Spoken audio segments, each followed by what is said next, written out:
Hello students, in this video we'll do the questions and answers of the chapter Structure of Atoms.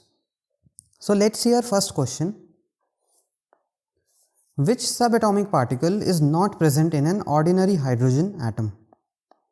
So we know hydrogen atom is written as H1 and 1. So atomic number of hydrogen will become 1 and mass number will be also 1. So number of protons will become 1, number of electrons will become 1. Number of neutrons अगर ये calculate करोगे तो कितना होगा, mass number minus atomic number, right. So 1 minus 1 will become 0. इसका मतलब ये है कि हाइड्रोजन एटम में एक इलेक्ट्रॉन है, एक प्रोटॉन है और न्यूट्रॉन्स 0 हैं. तो यही इस क्वेश्चन में पूछ रहा है कि कौन सा सब एटॉमिक पार्टिकल हाइड्रोजन में नहीं होता है. तो इसका आंसर हो जाएगा न्यूट्रॉन. न्यूट्रॉन हाइड्रोजन में नहीं होता है.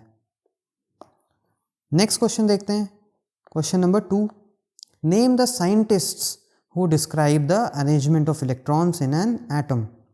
तो किन किन साइंटिस्ट ने इलेक्ट्रॉन के बारे में बात की है और कैसे उसके अरेंजमेंट को डिस्क्राइब किया है. सो इसको आंसर को देखते हैं. तो सबसे पहले इलेक्ट्रॉन्स के बारे में बात करी जे थॉम्सन ने. जे थॉम्सन इनके प्लम पडिंग मॉडल में, so J.J. Thomson in his plum pudding model first talked about the arrangement of electrons in an atom. Second scientist थे Rutherford. Rutherford after conducting gold foil experiment, he gave a model wherein he said that electrons revolve around the nucleus.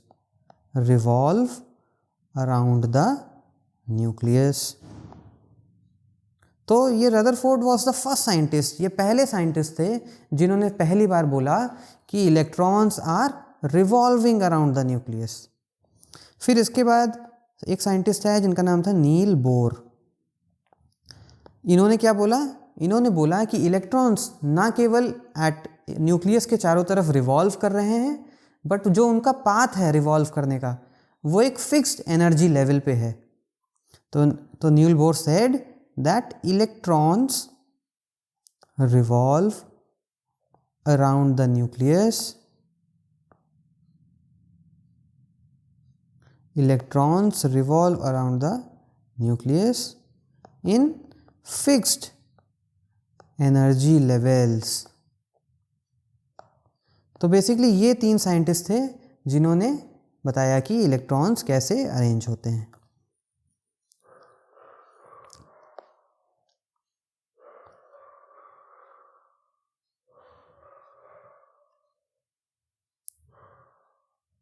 Let's see the next question, question number 3.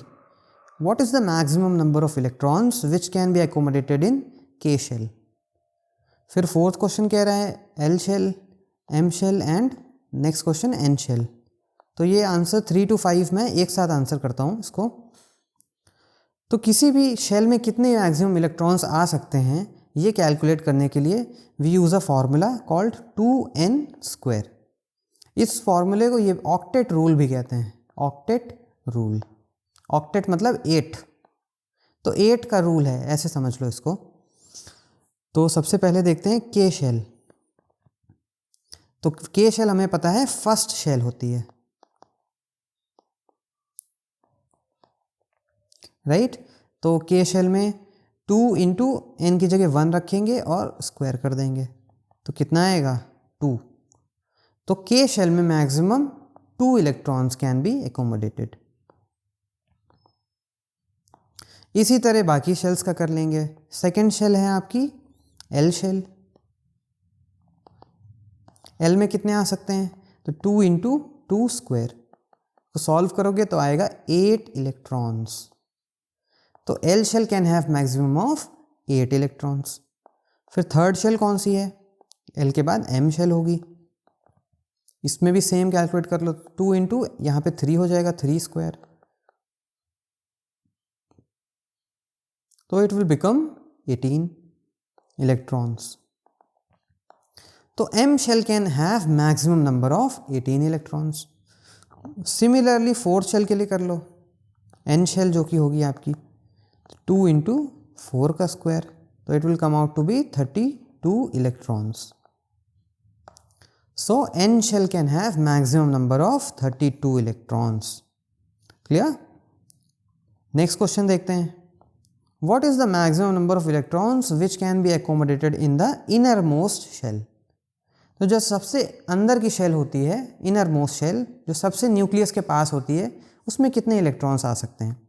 तो inner most shell होती है आपकी K shell, right, and K shell can have maximum number of 2 electrons. Clear? Then outermost shell, जो बाहर की shells हैं, तो बाहर की shells can have maximum number of 8 electrons. Okay, चलो नेक्स्ट क्वेश्चन पे चलते हैं। क्वेश्चन नंबर 8, नेम द 3 सब atomic particles present in an atom. तो 3 पार्टिकल्स कौन से हैं? इलेक्ट्रॉन्स हैं, प्रोटॉन्स हैं एंड न्यूट्रॉन्स हैं।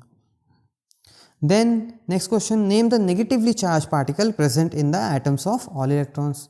तो नेगेटिवली चार्ज पार्टिकल कौन सा होता है? इलेक्ट्रॉन होता है। Electron is negatively charged. Name the scientist who discovered electron. So electron was discovered by J.J. Thomson in his cathode ray experiment. Right? फिर नेक्स्ट क्वेश्चन पे चलते हैं। Question number 11, What is the usual symbol for an electron? तो electron को हम कैसे दिखाते हैं? स्मॉल e और उसके ऊपर एक negative charge. Then for a proton, proton को कैसे दिखाते हैं? स्मॉल p और उसके ऊपर एक positive charge. Then neutron, neutron को हम दिखाते हैं स्मॉल n और उसके ऊपर एक zero. So these are the symbols of electron, proton and neutrons. Let's see the next question, question number 12, State whether the following statements are true or false. तो first statement है, Thomson proposed that the nucleus of an atom contains protons and neutrons. तो this statement is false. Thomson ने जो अपना model दिया था उसमें उनको न्यूट्रॉन्स के बारे में नहीं पता था। So Thomson talked about only electrons and protons. Next, cathode rays are obtained from all gases consist of negatively charged particles called electrons. तो this is true. cathode rays में electrons होते हैं। next है, anode rays obtained from all gases consist of positively charged particles called protons. So this is false. clear? let's move forward. question number 13 देखते हैं। Name the central part of an atom where protons and neutrons are held together. तो protons और neutrons कहाँ पे present होते हैं? They are present in nucleus of an atom. Right? Question 14 देखते हैं। What are the various letters used by Bohr to represent electron shells in an atom? So bore ने कौन से सिंबल यूज़ किए थे शेल्स को दिखाने के लिए? तो K, L, M, N और आगे ऐसे डैश डैश कर दो। तो ये सिंबल्स बोर ने यूज़ किए थे। नेक्स्ट चलते हैं, name the particles which actually determine the mass of an atom. Mass of atom किन पार्टिकल्स पे डिपेंड करता है? तो mass of an atom depends upon its number of protons and neutrons. देखो मैंने बताया था कि इलेक्ट्रॉन्स का जो मास होता है वो बहुत कम होता है, इट इज़ ऑलमोस्ट नेग्लिजिबल, ना के बराबर होता है। तो असली मास जो एटम का होता है वो प्रोटॉन्स और न्यूट्रॉन्स के मास को जोड़ के निकाला जाता है। राइट? आगे बढ़ते हैं, क्वेश्चन नंबर 16 देखते हैं। Name the positively charge particle present in atoms of all elements. तो पॉजिटिव चार्ज पार्टिकल क्या है? प्रोटॉन है। नेक्स्ट पे चलते हैं 17। What is the electronic configuration of hydrogen atom. तो हाइड्रोजन एटम का इलेक्ट्रॉनिक कॉन्फ़िगरेशन लिख लो। एक ही शेल होती है हाइड्रोजन में, के शेल, और 1, उसमें एक इलेक्ट्रॉन होता है, राइट। नेक्स्ट पे चलते हैं। How many times is proton heavier than electron. तो हमें पता है इलेक्ट्रॉन का मास ऑफ इलेक्ट्रॉन कितना होता है? 1/1840 U, and mass of proton it is 1 U, right. तो इसको लिख सकते हैं proton are 1840 times heavier than electrons। प्रोटॉन्स 1840 गुना ज़्यादा भारी हैं इलेक्ट्रॉन से। नेक्स्ट क्वेश्चन पे चलते हैं, क्वेश्चन नंबर 19। तो name the gas which produces anode rays consisting of protons in the discharge tube experiment. तो याद करो गोल्डस्टीन ने जो एक्सपेरिमेंट किया था उसमें कौन सी गैस यूज़ करी थी? तो Goldstein used hydrogen gas, right. तो हाइड्रोजन गैस का अगर हम डिस्चार्ज ट्यूब एक्सपेरिमेंट में यूज़ करेंगे तो it will produce anode rays consisting of protons. Next question पे चलते हैं, question number 20। Which part of an atom was discovered bye Rutherford's alpha particle scattering experiment. तो जो रदरफोर्ड का गोल्ड फॉयल एक्सपेरिमेंट था या फिर अल्फा पार्टिकल स्कैटरिंग एक्सपेरिमेंट भी कह सकते हैं, उससे रदरफोर्ड ने क्या डिस्कवर किया था? तो Rutherford discovered nucleus of an atom. Rutherford वो पहले साइंटिस्ट थे जिन्होंने बताया कि एटम के बीच में एक न्यूक्लियस होता है जो कि बहुत भारी होता है और उसी में प्रोटॉन्स पाए जाते हैं। आगे बढ़ते हैं, question number 21। What is the positive charge on the nucleus of an atom due to. Nucleus का पॉजिटिव चार्ज किस कारण से होता है? तो न्यूक्लियस का positive charge is due to presence of protons. Protons की वजह से होता है। Clear? Let's see next question, question number 22। State the number of electrons present in the outermost shell of the atoms of the following elements. तो इन atoms की जो आखिरी shell है, आउटर मोस्ट शेल है, उसमें कितने इलेक्ट्रॉन्स प्रेजेंट हैं वो बताना है हमें। तो फर्स्ट है नियॉन गैस। तो हमें पता है neon is a noble gas या फिर इनर्ट गैस, और इनर्ट गैस में आखिरी शेल कंप्लीट होती है, तो नियॉन में 8 इलेक्ट्रॉन्स होंगे। क्लियर? अब क्लोरीन का बताना है, तो क्लोरीन का इलेक्ट्रॉनिक कॉन्फ़िगरेशन देख लो। तो हमें पता है क्लोरीन इज़ 1735, यानी कि इलेक्ट्रॉन्स क्लोरीन में 17 होते हैं। इसका इलेक्ट्रॉनिक कॉन्फ़िगरेशन लिखो। के शेल में 2 हो जाएंगे, फिर एल शेल में there will be 8 and M shell में 7। क्लियर? तो इसके आखिरी शेल में कितने हो गए? 7 हो गए। इसका आंसर हो जाएगा 7। नेक्स्ट क्वेश्चन को देखते हैं, question number 23। Which shell of an atom can accommodate a maximum of 8 electrons. 8 electrons किस में होते हैं? एल शेल में होते हैं। 32 इलेक्ट्रॉन्स ये एन शेल में होते हैं, राइट। इसी तरह से नेक्स्ट क्वेश्चन देखते हैं, question number 24। Name the shell of an atom which can accommodate maximum of 2 electrons. तो मैक्सिमम ऑफ 2 इलेक्ट्रॉन्स किस में हो सकते हैं? के शेल में हो सकते हैं।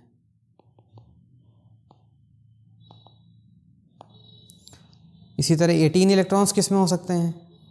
तो एम शेल में हो सकते हैं।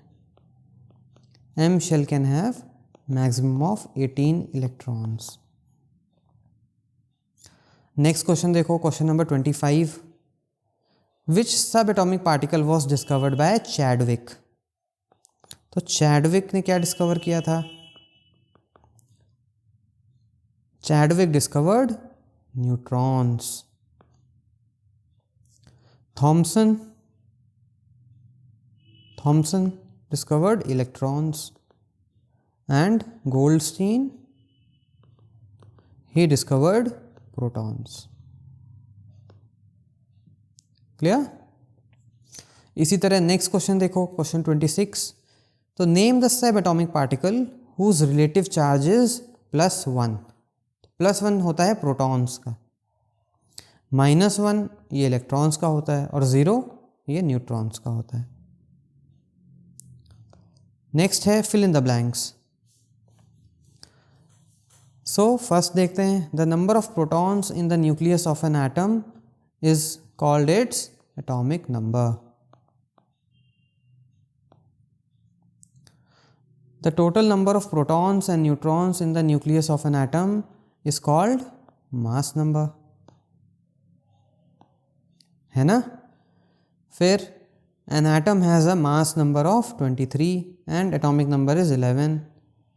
The atom has 11 electrons. जितना एटॉमिक नंबर होगा उतने ही प्रोटॉन्स और उतने ही इलेक्ट्रॉन्स होंगे. इसी तरह नेक्स्ट देखो, an atom of an element has 11 protons, 11 electrons and 12 neutrons. तो atomic mass of an atom is, तो प्रोटॉन और न्यूट्रॉन को जोड़ दो तो कितना हो जाएगा 23.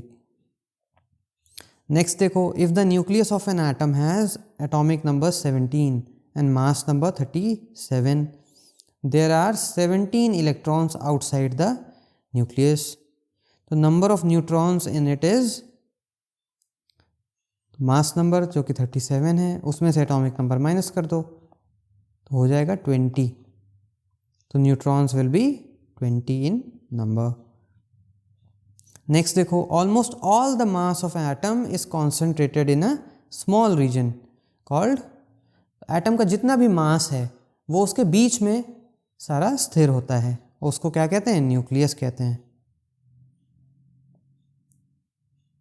नेक्स्ट देखो, cathode rays are a beam of fast moving electrons. Cathode rays electron से बनी होती हैं.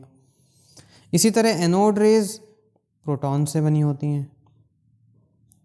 नेक्स्ट देखो, the maximum number of electrons that can be accommodated in L shell are 8 and maximum number of electrons which can go in M shell is 18.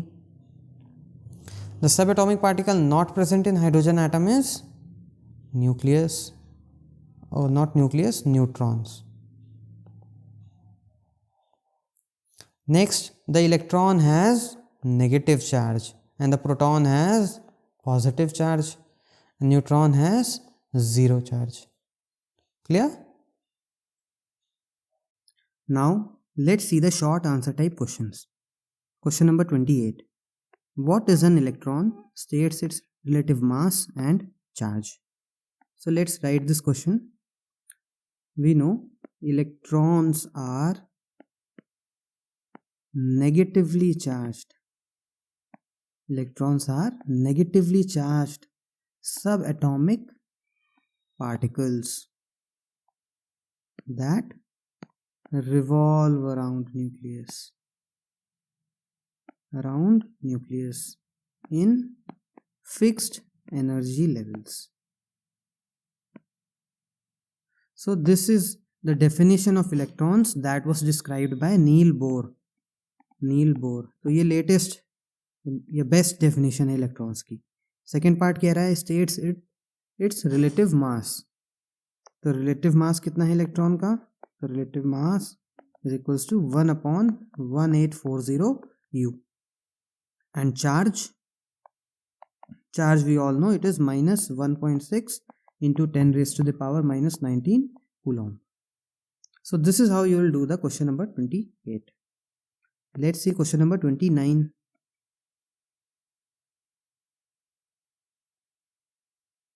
What is the absolute mass of electron and charge of an electron? तो इसमें absolute mass और charge लिखना है. तो charge मैंने previous question में ही बताया था, -1.6 to 10 raised to the power -19 coulomb. And mass कितना है इलेक्ट्रॉन का? Mass it is 9 into 10 raised to the power -28 grams. So this is the absolute mass. Absolute मास। तो जब एब्सोल्यूट मास पूछेगा तो ये वैल्यू लिखनी है, और जब रिलेटिव मास पूछेगा, रिलेटिव मास, तब आपको लिखना है 1/1840 U। क्लियर? चलो नेक्स्ट क्वेश्चन देखते हैं, question number 30। Give the evidence for existence of nucleus in an atom.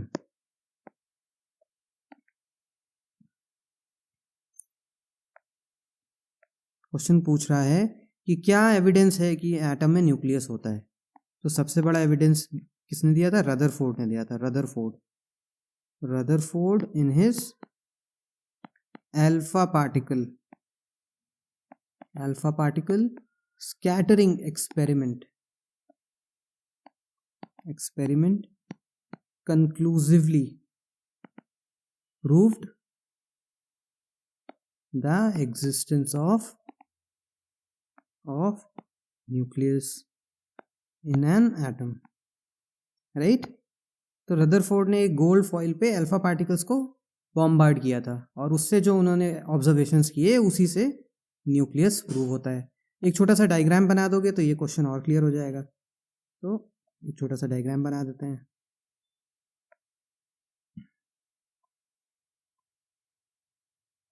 ये जो रेड से बनाया है मैंने, ये न्यूक्लियस है, and this is gold foil.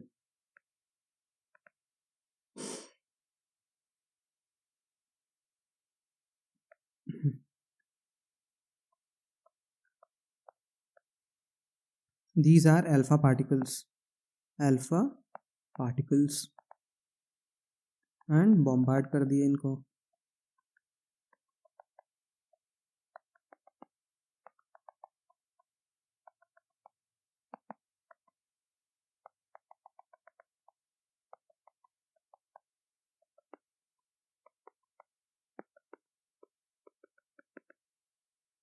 यहाँ पे स्क्रीन लगाई। तो ऐसा एक सिंपल सा डायग्राम बना के you can add value to your answer, right? Next question देखते हैं, question number 31। What important information is furnished about the nucleus of an atom by the alpha particle scattering experiment.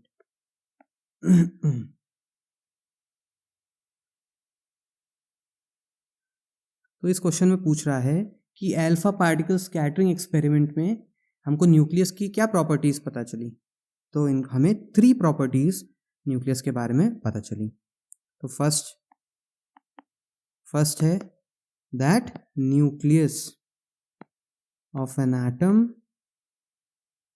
Is very dense and heavy. First thing. Second thing, we know that nucleus of an atom is positively charged. And third thing, that nucleus of an atom is present at the center. Atom के बीच में present होता है। तो Rutherford ने ये 3 conclusions derive किए अपने alpha particle scattering experiment से। चलो नेक्स्ट क्वेश्चन पे चलते हैं, question number 32। How was it shown that an atom has lot of empty spaces with in it. तो ये कैसे पता चला कि एटम में बहुत सारा एम्प्टी स्पेस होता है। तो since most of the alpha particles passed through the gold foil, therefore it can be concluded that atom has lots of empty spaces. Clear? क्योंकि ज़्यादातर अल्फा पार्टिकल्स गोल्ड फॉइल के through pass हो गए थे, तो इससे हम ये गैस कर सकते हैं कि एटम में बहुत सारा खाली स्पेस मौजूद है। नेक्स्ट क्वेश्चन देखते हैं, question number 33। Why is atom neutral in spite of presence of charged particles. Question पूछ रहा है कि एटम्स न्यूट्रल क्यों होते हैं जबकि एटम्स में चार्ज पार्टिकल्स प्रेजेंट हैं। तो ऐसा इसलिए होता है क्योंकि जितने नेगेटिवली चार्ज पार्टिकल्स हैं उतने ही पॉजिटिवली चार्ज पार्टिकल्स हैं, जिसकी वजह से दोनों एक दूसरे को न्यूट्रलाइज कर देते हैं। तो इसको आंसर को लिख लो, answer 33। This is because number of negatively charged particles bracket में electrons is equal to number of positively charged particles, right? Bracket में लिख दो प्रोटॉन्स। तो ये एक शॉर्ट में रीजन हो गया कि क्यों एटम न्यूट्रल होता है।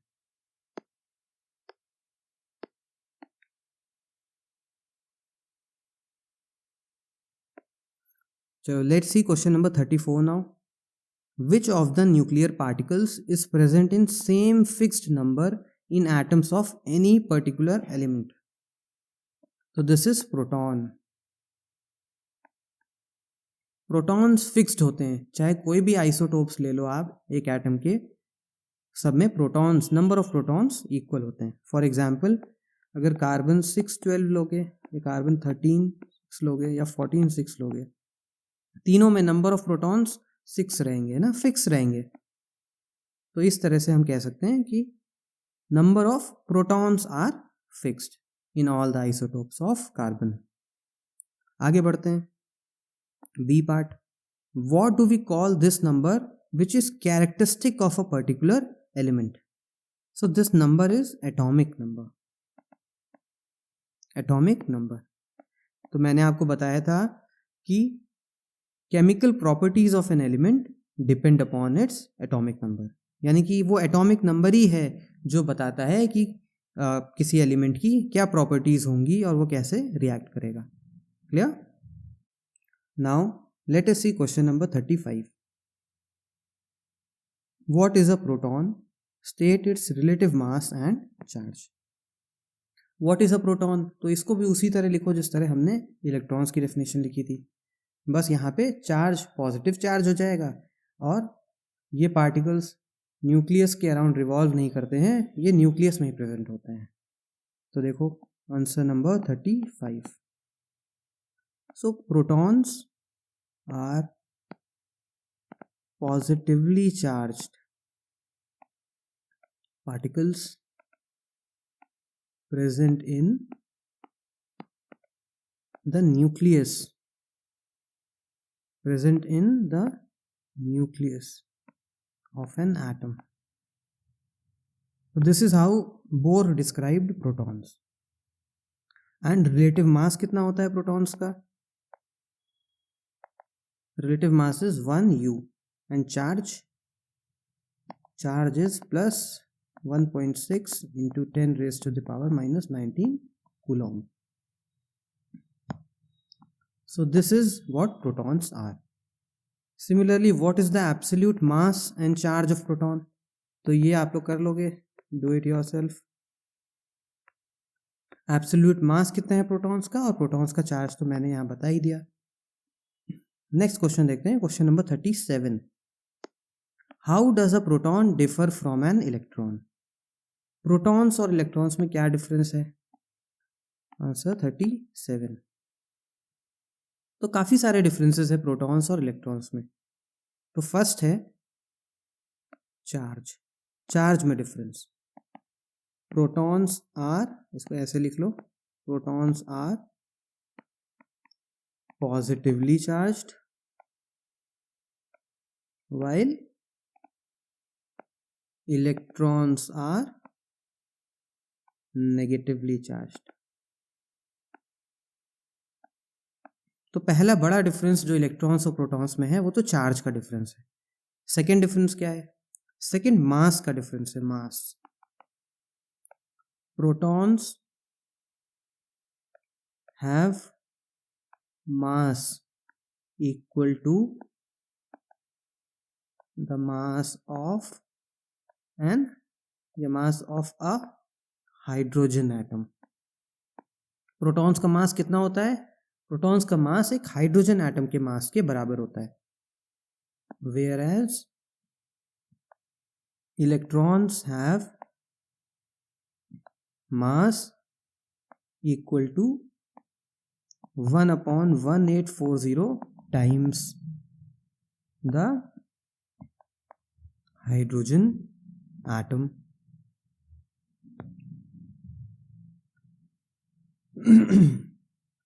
So इलेक्ट्रॉन्स का मास 1/1840 टाइम्स होता है हाइड्रोजन एटम के।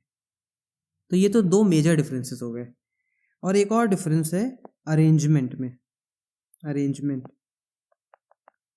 क्या डिफरेंस है कि protons are present in nucleus whereas electrons revolve around nucleus.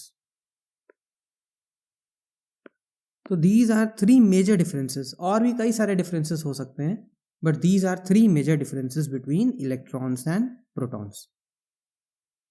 चलो नेक्स्ट क्वेश्चन पे चलते हैं। Question number 38।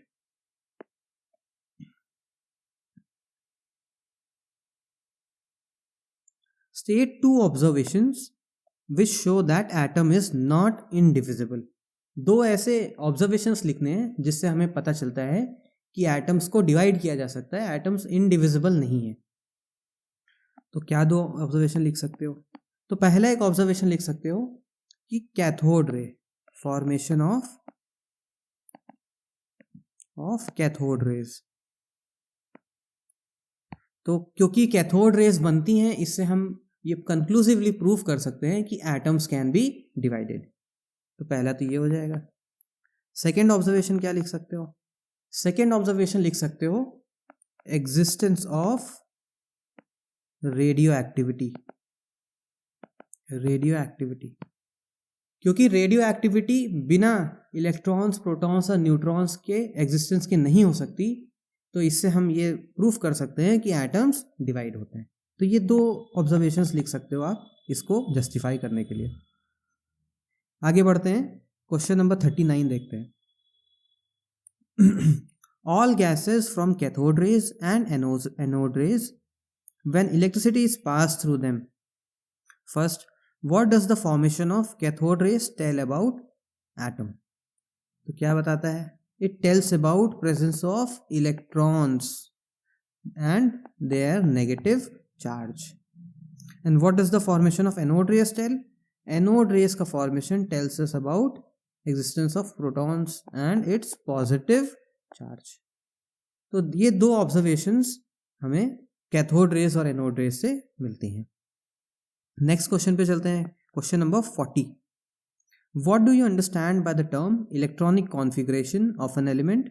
And write down the electronic configuration of the atoms. So let's write this one. Answer 40. So electronic configuration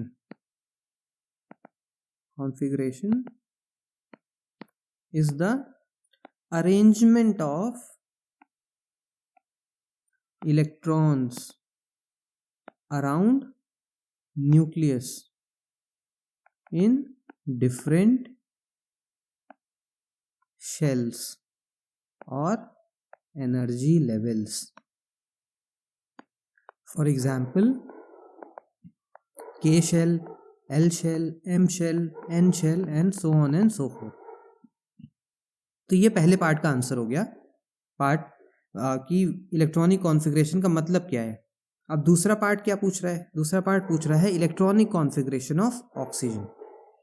so oxygen का पहले symbol लिखो 8 and 16। सो इस तरह से कुछ ऑक्सीजन होता है। अब इलेक्ट्रॉनिक कॉन्फ़िगरेशन इसका लिखो K is equals to 2, L is equals to 6। तो इस तरह से कुछ इसका इलेक्ट्रॉनिक कॉन्फ़िगरेशन हो जाएगा K, L 2, 6। So this is the electronic configuration of oxygen atom. Let's move forward. Question number 41 देखते हैं। An element has an atomic number of 12। How many electrons will be present in K, L and M shells? ये बहुत easy questions हैं, इनको भी देख लो। 41 atomic number कितना है 12 है, 12 यानी कि के शेल में कितने जाएंगे 2, एल शेल में कितने 8 एंड एम शेल में तो ये 10 हो गए, 2 बचे तो 2, तो इतने ये इस तरह से इलेक्ट्रॉन्स अरेंज होंगे। Now let us see question number 42. What is the nucleus of an atom and what is the nature of charge on it? So nucleus of an atom क्या है, देखो इसका answer. So nucleus of an atom is the dense positively charged center which contains neutrons and protons. And what is the charge on it? Nucleus has a neutral charge. Nucleus में कोई charge नहीं होता है। तो this is how you will write the part A. Part B पे चलते हैं। Name the name the scientist who discovered nucleus of an atom. तो न्यूक्लियस किसने डिस्कवर किया था? रदरफोर्ड ने। रदरफोर्ड, देखो यहाँ पे कंफ्यूज नहीं होना है। न्यूक्लियस रदरफोर्ड ने डिस्कवर किया था एंड न्यूट्रॉन्स पूछेगा अगर, न्यूट्रॉन्स किसने डिस्कवर किया है, तो you will write Chadwick. Clear? आगे बढ़ते हैं। Question number 43। Name the particles used by Rutherford in his experiment of the discovery of nucleus. Also state the charge on these particles.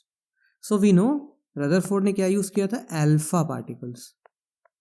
Alpha particles. और इसमें charge कितना होता है? इसमें +2 charge होता है, positive 2 unit charge. Next question देखते हैं। Question number 44।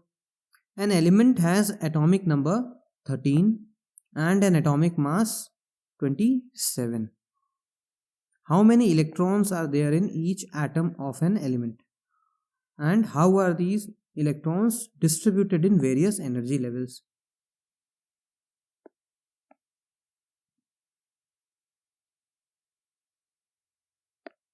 तो इस क्वेश्चन को देखते हैं। 44 मान लेते हैं एलिमेंट X है, इसका एटॉमिक नंबर 13 है एंड मास नंबर इज 27। तो नंबर ऑफ प्रोटॉन्स कितने हो जाएंगे? 13। Number of electrons 13। Number of neutrons 27 minus 13 which will be equals to 14। अब इतना हमारे पास आ गया, तो अब हम इसमें फर्स्ट पार्ट हमने आंसर कर लिया। कितने इलेक्ट्रॉन्स हैं? 13 इलेक्ट्रॉन्स। और एनर्जी लेवल्स पे कितने, कैसे डिस्ट्रीब्यूटेड है ये लिखना है। तो K में 2, L में 8 एंड M में 3। सो इस तरह से इनका अरेंजमेंट हो जाएगा। सो आई होप ये क्वेश्चंस आप इसमें कोई प्रॉब्लम नहीं करोगे, ये क्वेश्चंस आप वेरी इजीली इसको टैकल कर लोगे आप। Let's move on to the next question. Question number 45। Write the distribution of electrons in an atom of an element whose atomic number is 18. What is the special about the outermost electronic shell? इस question को देखो। Answer 45। Atomic number कितना दिया है इसका? 18 दिया हुआ है। अब इसका अगर इलेक्ट्रॉनिक कॉन्फ़िगरेशन करोगे तो कितना होगा? 2, 8 एंड 8। आउटर मोस्ट शेल में कितने हैं? This is the outermost shell. तो इसके बारे में क्या स्पेशल है? इसके बारे में ये स्पेशल है कि its outermost shell is completely filled. यानी कि इसका मतलब है this element is a noble gas या फिर इनर्ट गैस, कुछ भी बोल सकते हैं इसको। Clear?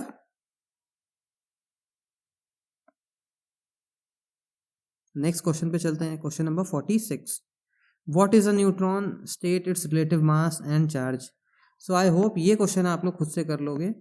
This is your work, do it yourself. Clear? Next question पे चलते हैं।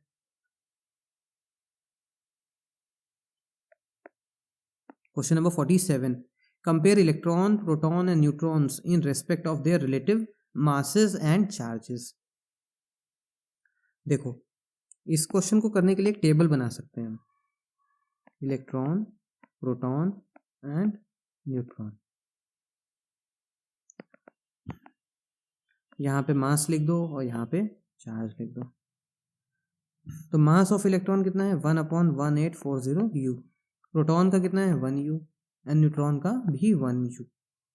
इलेक्ट्रॉन का चार्ज -1 चार्ज, प्रोटॉन का +1 एंड न्यूट्रॉन का 0। तो इस तरह से एक टेबल बना के you can compare the mass and charge of electrons, protons and neutrons. Clear? इसको लिख लेना पूरा, electrons, protons and neutrons, right. Next question पे चलते हैं, question number 48, what is a proton and how does it differ from a neutron? So this is also very easy question.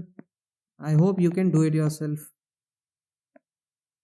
पहले proton की definition लिख दो और फिर ये न्यूट्रॉन से कैसे डिफर करता है। तो ये न्यूट्रॉन से ऐसे डिफर करता है कि इसका चार्ज पॉजिटिव होता है जबकि न्यूट्रॉन्स का चार्ज न्यूट्रल होता है। तो यही एक मेजर डिफरेंस है प्रोटॉन्स और neutrons. Now let us see question number 49, compare an electron and a proton in respect of mass and charge. तो जब भी कंपेयर करना हो, try to write it in a table form. तो एक तरफ ले लो इलेक्ट्रॉन्स, इलेक्ट्रॉन एंड दूसरा है प्रोटॉन, मास एंड चार्ज। तो इलेक्ट्रॉन का मास इज 1/1840 U, जबकि प्रोटॉन का mass it is 1 U। Electron का चार्ज +1, इलेक्ट्रॉन का चार्ज इज -1, whereas proton का charge is +1. So this is how you can compare electrons and protons. Clear? इसी तरह देखो question number 50, compare proton and neutron, proton और neutron, इसको compare कर लो।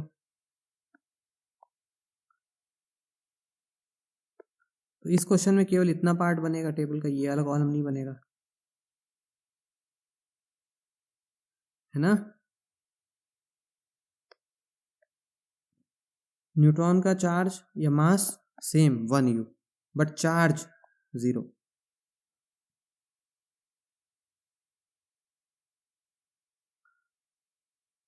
Next question number 51, how does an electron differ from a neutron. तो ये भी उसी टाइप का क्वेश्चन है, इसको भी you do it yourself.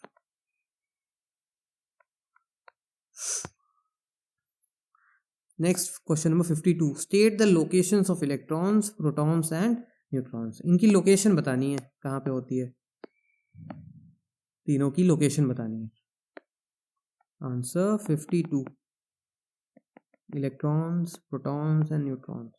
Electrons कहाँ पे होते हैं, एनर्जी लेवल्स पे, energy levels around nucleus. Protons in nucleus and neutrons they are also in nucleus.